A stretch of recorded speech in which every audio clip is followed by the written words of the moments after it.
I took 3 weeks off of the gym and tried to go back. And my muscles feel broken off. I tell you what. Oh, God. So, it's gut-wrenching to think about where I was before I stopped and where I am now. And that's 3 weeks. Try, during my pregnancy, between my pregnancy and postpartum, I did not break a sweat for 2 years. And that was a pretty traumatic rehab, should I say, and I'm not the only one. I bet, you ask anybody if they've taken a hiatus off of physical fitness and then tried to get back on the wagon and then not only dealt with where they were physically, but on top of that, you've got like this downward pressure of like shame crossing the distance between where you were and where you are. And I wanted to talk about that specifically because that is where I stand specifically. And here I am collecting sovereignty and collecting a little bit of like camaraderie, like shout out anybody out there who just needs to not feel like the only one who's been in that situation or is in that situation. Here we are. Who were you before you did anything? Before you became a professional at what you do, before you did your laundry and washed your dishes and made a career and got an education. And when did we get in our head that we had to scramble like that in order to be worthy? Because the most recognized worthiness that I have seen in this world are the little human beings that haven't done a thing. And that is babies. They just sit there like a little potato. They don't even wipe their own butt. And they are seen as the most worthy human beings in this, in this race. So when did that change? When did we cross over into worthlessness, to say the least? When was that threshold? Was it feedback from other people? If it was, then that really says more than that says more about the people than it does us. And recognizing that is kind of a mental gymnastic. So I'll tell you what, I'm in the gym. It's been 3 weeks. I'm pushing way less weight than I could 3 weeks ago, which is just astonishing. And the recognition that it all boils down to one question. Can I do one more?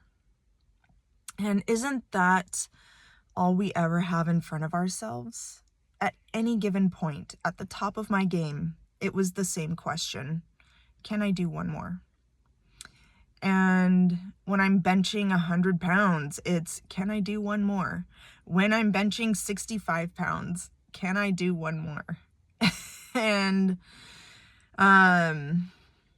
because that's really, no matter where we go, that's where we are. We are, we're not ahead of ourselves, like we kind of like get distracted with the idea of where we're going and try to place ourselves there mentally. And, we think about where we used to be and try to place ourselves there sometimes, if, in this case, when I was doing better. But the reality, what brings me back to myself here and now, is that same question. Where am I at? So if I can do one more, then I do. If I can't, then I know where I stand. And that is better than a question mark. That's better than not knowing. If I know where I'm at, then I can meet myself there, because that is a prerequisite for me moving forward.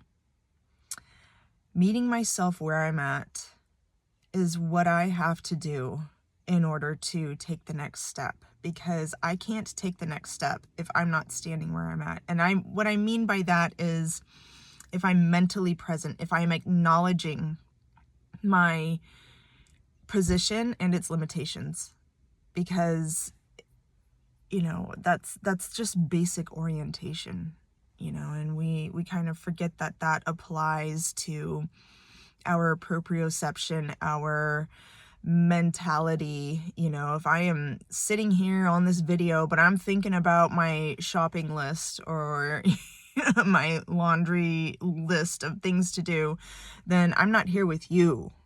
And that is a prerequisite for me to continue this conversation.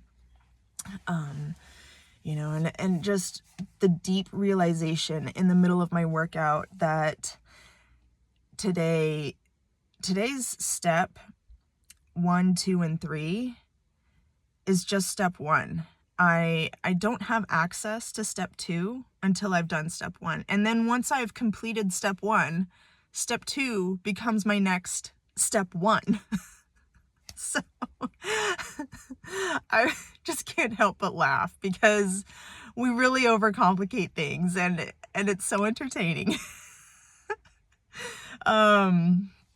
Yeah, so if anybody is struggling with where they're at and the limitations of where they are, let me tell you, if you just focus on step 1, that question, can I do one more?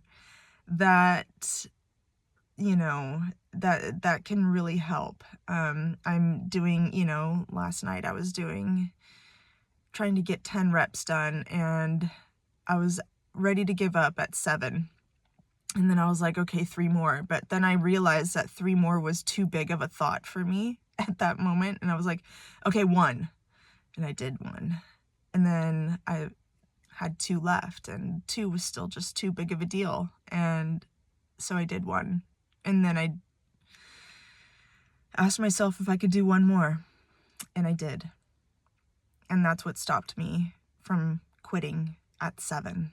So where are you at? And can you do 1 more? Love you guys.